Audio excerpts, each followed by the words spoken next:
नमस्कार मित्रों, मैं डॉक्टर माधुरी दर्शना मुद्दा आज नया छंद हम लेकर के प्रस्तुत हो रहे हैं और इस नए छंद का नाम है कुंडलियाँ। आज जिस पर चर्चा करेंगे वो छंद है कुंडलिया छंद। इसके नियम, इसका कल संयोजन कैसे करें, इस पर ही आज मैं कक्षा कराने के लिए आप सभी के सामने प्रस्तुत हो रही हूँ। हमने पूर्व में आप सभी को अर्ध सम्मात्रिक छंद दोहा सिखाया और ये दोहा आपको समकल संयोजन से और विषमकल संयोजन दोनों से ही सिखाया। दोहे का विधान और मात्रा गणना है 13 यति 11। इसका संयोजन हमने सीखा। उसी तरह से हमने सोठा को भी सीखा, जिसका विधान 11 यति 13। 11 यति मतलब 11 विषमकल संयोजन। इसका पदांत जो रहेगा वो 2 1 रहेगा। 13 एकदम से दोहे के उल्टा जो लिखे जाने वाला जो छंद है वह सोठा कहलाता है। इसके बाद हमने नव प्रस्तावित जो छंद है तड़ित छंद, जो 15 यति 12 पर हमने आपको सिखाया और आपने बहुत अच्छे से अभ्यास किया और अभ्यास का परिणाम ऐसे हुआ कि आप त्वरित लेखन करना सीख गए हैं। और हम पूर्व की कक्षा की ओर जाते हैं तो हमने आपको सममात्रिक छंद भी सिखाया और उस सममात्रिक छंद के श्रृंखला में हमने आपको रोला बहुत अच्छे से सिखाया। उसके विधान को भी बहुत अच्छे से सिखाया और उसका लेखन भी आपको कराया गया। अभ्यास में आप पूर्णतः दक्ष हो गए, तब हम आगे बढ़े हैं, है ना। रोला का विधान है 11 यति 13। इसका विशेष विधान ये है कि जो 11 जो मात्रा मतलब विषम कल जो हम करते हैं विषम चरण, तो विषम चरण मतलब प्रथम चरण जो है वो कैसा रहेगा, उसका संयोजन 3 3 2 3। उसका पदांत रहेगा 2 1 यति, और यति के तुरंत बाद क्या रहेगा, त्रिकल 3 2 4 4 या 3 2 3 2 3 3 2। ये यति के बाद आपको त्रिकल करके आपको द्विकल लगाना ही होगा। ये आपके रोला का नियम है ना। समकल और विषमकल दोनों सृजन का हमने अभ्यास आपको कराया है। तो रोला छंद 11 यति 13 पर 4 पंक्ति पर लिखे जाने वाले छंद है। और इस विधान को मैंने बताया कि विषमकल संयोजन अगर हम कर रहे हैं तो 3 3 2 3 पदांत 2 1 होगा, और विषम चरण का विधान भी विशेष है 3 2 4 4 पर इसे लिखा जाता है। तो समकल संयोजन 3 3 2 3 पदांत 2 1, और आपको जो समकल संयोजन है समचरण का वो 3 2 4 4 पर लिखा जाता है। अब हम चर्चा करते हैं कुंडलिया छंद पर, क्योंकि आज का विषय ही है कुंडलिया छंद। तो कुंडलिया के विशेष नियम को जाने कि ये विधान किस तरीके से बना हुआ है।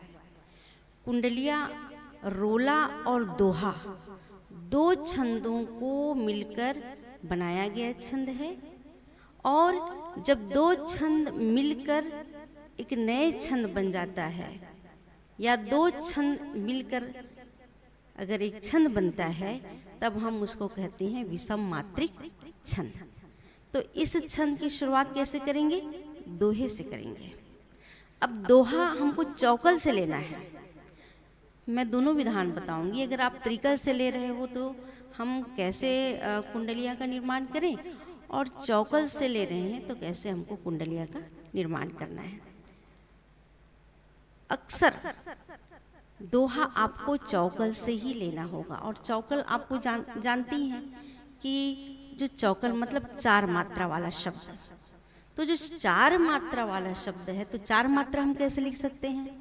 तो 4 मात्रा हम एक एक एक एक करके भी 4 बना सकते हैं, 2 मात्रा वाले शब्द लेकर के भी 4 बना सकते हैं, या एक एक 2 वाले मात्रा वाले जो शब्द है उसको भी रख सकते हैं, और 2 एक एक करके भी हम चौकल शब्द को ले सकते हैं। ठीक है। अब इस कुंडलिया में जब दोहा हम लिखते हैं तो जैसे ही हम दोहा लिखते हैं, दोहा 4 चरण में लिखते हैं, तो हम चौथे जो चरण है, मतलब दोहा का आखिरी पंक्ति का जो समचरण है, उसको लेकर के हम रोला बनाते हैं, और रोला बना करके ही वो 4 पंक्ति का रोला का हम निर्माण करते हैं। इससे क्या होता है? एक कुंडलिया का निर्माण होता है। कुंडलिया में जो 5वीं पंक्ति है ना, जैसे हम पढ़े हैं कह गिरधर कविराय, अक्सर हम जानते हैं, ये पंक्ति हमारे दिमाग में है, तो ये एक कुंडलिया ही है। तो हम जो 5वीं पंक्ति में है वो हम अपना नाम लिख सकते हैं 5वीं पंक्ति पर, है ना। और 5वीं पंक्ति का तुकांत जो है, इस पर आपको दिमाग लगाना पड़ेगा। 5वीं पंक्ति का जो तुकांत है वो दोहे के चौकल को आधार मान कर लिया जाएगा। शुरुआत की है ना आपने, दोहा चौकल से शुरुआत किया है, उसी को आधार माना जाएगा। जैसे पावन, पावन आपने शुरुआत लिया है दोहे का, तो आपकी जो 5वीं पंक्ति का जो पदांत रहेगा, तो पावन का तुकांत क्या होगा? सावन। सावन को लेकर के आपको नीचे जो आखिरी पंक्ति है उस पर आपको पावन को लाना पड़ेगा। मतलब आप ये समझ लीजिए कि जैसे सर्प है, सर्प जब कुंडलियां मार के बैठ जाता है तो उसके मुंह और उनके जो पुंछ है वो एक जगह आकर के रुक जाता है और एकदम घेराबंदी हो जाता है। ठीक है, ऐसे ही जिस शब्द चौकल शब्द का हम प्रयोग करते हैं तो वो चौकल शब्द जो है वह कुंडलिया या रोला के आखिरी में आकर, पदांत में आकर वो दोनों तुकांत के साथ में समाप्ति होती है। तो इस तरीके से हम कुंडलियां का निर्माण करते हैं, है ना। अब हम आते हैं कि आगे कुंडलियां हम लिखें तो लिखें कैसे। तो कुंडलिया छंद का विधान हमारे श्रीमद् पिंगलाचार्य के मतानुसार यह षष्टपदी मतलब आप देखिए कि 144 मात्रा का यह विषम मात्रिक छंद है और 6 पंक्तियों पर इसको लिखा जाता है। मतलब 6 पंक्ति मतलब 2 पंक्ति आपके दोहे का और 4 पंक्ति आपके रोला का, तो 2 और 4 ये मिलाएं तो योग करने पर हमको मिलता है 6 पंक्ति। तो ये षष्टपदी छंद है और जिसके कुल मात्रा है 144, है ना। दोहा और रोला दोनों छंद के मिलने से बनता है, दोनों छंद कुंडलित हो जाते हैं, इसलिए इस छंद का जो नाम है वह कुंडलिया छंद कहा जाता है। ठीक है, अब दोहा छंद को पहले आप दिमाग में लाइए कि दोहा छंद हमने कैसे लिखा। तो दोहा छंद का विधान क्या है? 13 विषम चरण, 11 समचरण, पदांत 2-1, है ना। और रोला का जो हम विधान आपको बताए हैं, समकल संयोजन कैसे रहेगा? 4 4 3, यहीं पर आपका पदांत 2 1 रहेगा। 4 4 3 यति, 3 2 4 4। हमेशा रोला का जो पदांत है वो चौकल रहेगा, है ना। और चौकल कैसे लिखना है मैंने उसको बता दिया है कि आप 1 1 1 करके भी लिख सकते हैं, 2 2 करके भी लिख सकते हैं, 2 1 1 करके भी लिख सकते हैं, और 1 1 2 करके भी आप उसको चौकल बना सकते हैं, है ना। और उसका विषम कल संयोजन की ओर हम जाते हैं तो विषम कल संयोजन है 3 3 2 3 यति, 3 2 3 3 2। ठीक है, तो ये जो है यह छंद जो है सब मिला करके हम दोनों दोहा और रोला को मिला करके कुंडलीय छंद का निर्माण होता है। अब उदाहरण प्रस्तुत मैं कर रही हूँ। हम समकल संयोजन या चौकल शब्द को लेकर के किस तरह से हम कुंडलियाँ का निर्माण करें, और त्रिकल शब्द मतलब त्रिकल शब्द को लेकर विषम कल संयोजन को लेकर के हम कैसे चौकल शब्द बनाएं और कुंडलियाँ का निर्माण करें। अब देखिए कैसे हो रहा है। ये आदरणीय गुरुवर रामनाथ साहू ननकी जी के जो सृजन है उसको मैं लेकर के आपके सामने प्रस्तुत हो रही हूँ। देखिए, रमता चौकल शब्द है, 1 1 2 चौकल शब्द। देखिए, रमता हर कण में वही कहते जिसको राम, निराकार ओंकार वह उनके अनगित नाम, उनके अनगिन नाम। अब देखिए, दोहा का जो चौथा चरण है उसको पुनः हमने ला लिया। अब उस पुंछ को, दोहे के जो पुंछ है उसको रोला क्या कर रहा है, दांत में चबा दिया। उनके अनगिन नाम कहो जो चाहे कहना। अब यति के बाद आपने क्या लगाया, त्रिकल और द्विकल। ठीक है, पुनः ले रही हूं, देखो समझिए आप। रमता हर कण में वही कहते जिसको राम, निराकार ओंकार वह उसके अनगिन नाम, उसके अनगिन नाम कहो जो चाहो कहना। अंतिम प्रिय विश्राम देह का अद्भुत गहना, कहनन की कवि तुच्छ। यहीं पर आप अपना नाम रख सकते हैं ना, जैसे ननकी गुरुदेव ने अपना नाम रखा।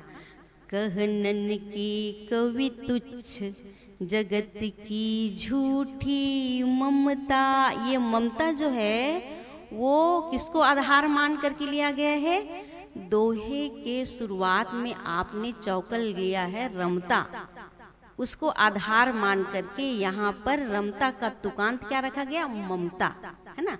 तो कहनन की कवि तुच्छ जगत की झूठी ममता, करो राम अनुराग व्यर्थ ही जग पर रमता। अब ममता, जैसे ही हमने वहाँ पे रमता का पदांत ममता लिया, और वही शब्द जो शुरुआत में कुंडलिया में हमने शुरू किया था वही शब्द आपका अंतिम में आकर के समाप्त होता है। इसी का मतलब है कुंडलिया। घूम करके मुंह और पुंछ एक जगह होकर कुंडलियां मार करके बैठ जाना। ठीक है, अब हम दोहे को हम विषम कल से ले रहे हैं, तो कैसे हम कुंडलियां का निर्माण करें। याद रखें, चौकल से ही शुरू होगा, लेकिन त्रिकल अगर हम कर रहे हैं तो आप देखिए कैसे होगा। सदा भवानी दाहिनी। अब हमने क्या किया, सदा विषम कल से लिया ना, त्रिकल से लिया ना, सदा, लेकिन सदा तो लिया, पर उसके बाद में हमने भवानी, वाणी को माना है, वाणी को चौकल मानेंगे, है ना।